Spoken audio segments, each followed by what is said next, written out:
More than 54,000 homes, farms and businesses are without power due to Storm Bram across the country this evening. ESB Network said the counties worst affected are Wexford, Cork, Tipperary, Kildare, Dublin, Meath and Westmeath. Dozens of flights have been cancelled at Dublin, Cork and Shannon airports, and public transport has also been disrupted. Flooding and fallen trees have been reported and a number of schools closed today, mainly in coastal areas. Orange and yellow status wind warnings remain in force. Well, first of all, this evening, let's get the very latest from our correspondents around the country. Our Midwest correspondent, Petula Martin, is in Dublin and Clare. Shane O'Corrine is in Killybegs in Donegal and Gavin O'Callaghan is in Clontarf in Dublin. Petula, I'll come to you first. What is the situation there in Dublin this evening and in that general region?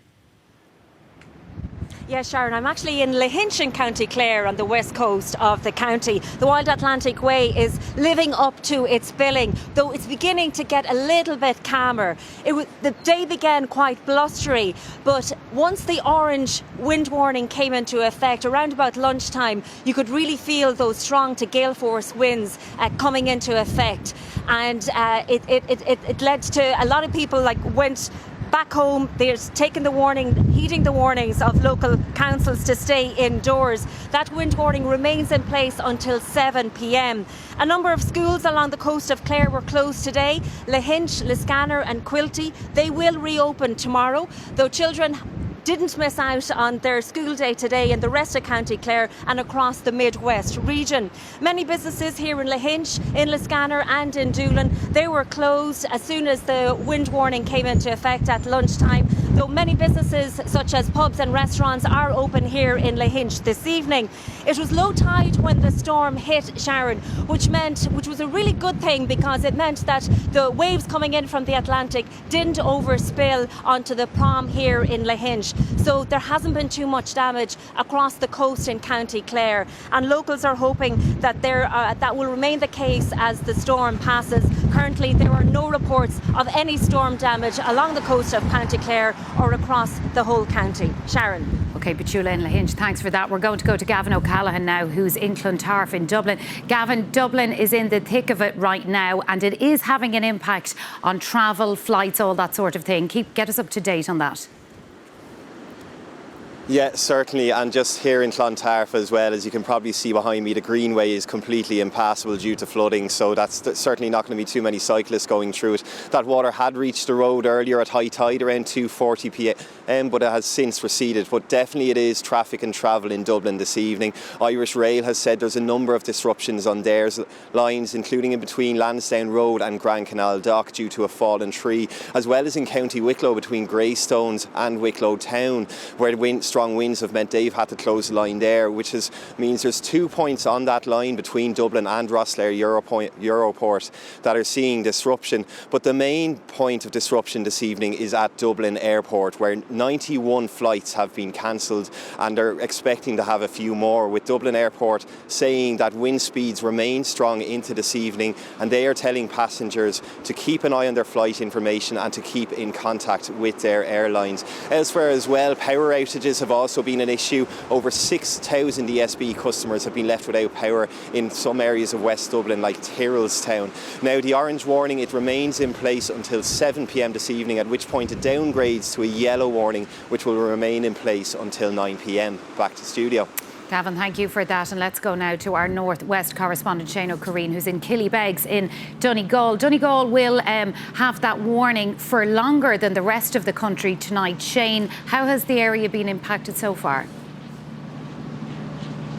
Well, Sharon, we're here at the fishing port of Killybegs and you can see the fleet tied up behind me as that red marine warning remains in place until 8 tonight. Donegal will be the last county to leave that orange wind warning at 9 tonight.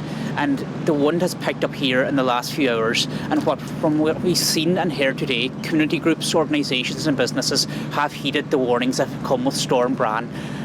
Ferry services to and from the offshore islands of Arringore and Torry have been cancelled today. There were some sailings to Arringore early this morning, but they stopped after 10:30. Flights to and from Donegal Airport have also been cancelled today, and there's been some flight disruption at the City of Derry Airport.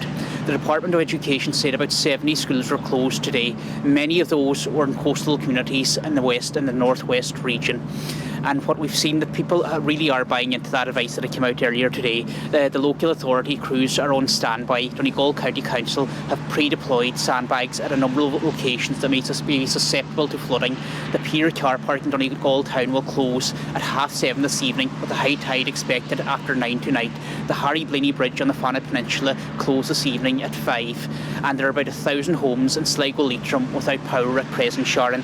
So it's really a case of the public are being asked to heed the advice for the last few hours until Storm Bram passes over.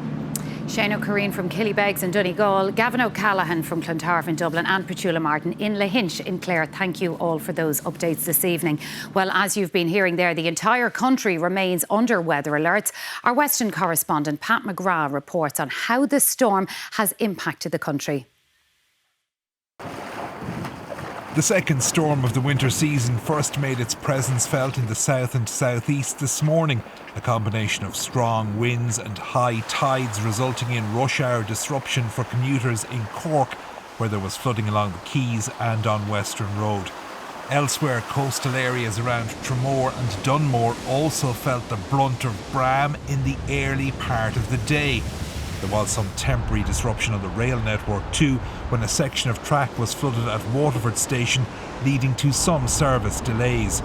In the northeast, high seas brought flooding to Blackrock in County Louth when coastal defences there were breached. The force of nature no match for measures aimed at safeguarding the village. And similar issues around the Clontarf area of Dublin, where the greenway along the coast was also impacted. Came out here to go for a little bit of walk with the dog, and really surprised to see it when it's toppled over. Get the flood defences up in Clontarf ASAP opposed to the sandbags, yeah. On the other side of the country, walkers in Lahinch were out early before the more severe weather rolled in. The storm warning did result in the closure of some visitor attractions and brought a pre-Christmas bonus for some school children. School was cancelled. Our school is across the bay there in Liscannor and we're right on the cliff top, so school was closed today. Further along the western seaboard, flood barriers weren't tested along the Corrib thanks to an early high tide before winds increased later in the day. The storm is expected to sweep over northern counties in the coming hours. This has been a multi-hazard event, so we have high tide coinciding with strong winds there in the northwest, so there is a risk of coastal flooding. We've had that in the south and east earlier today. That risk transfers then to the northwest as we go through this evening and early tonight. Pat McGrath, RTE News, Galway.